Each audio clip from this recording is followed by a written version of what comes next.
yena wakubeka khona i-load shedding nje Nkosi yami. Load shedding iyona le. Ngoba isamake washisa akuzo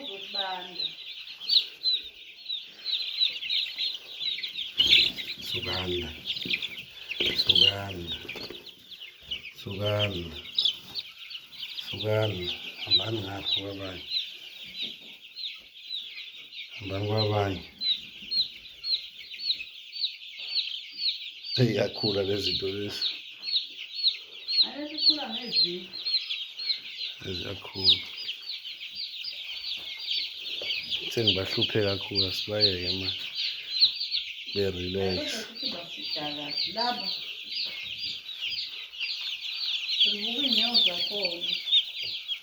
Zigcwele. Igqugquzeli nongcobo nomphakathi.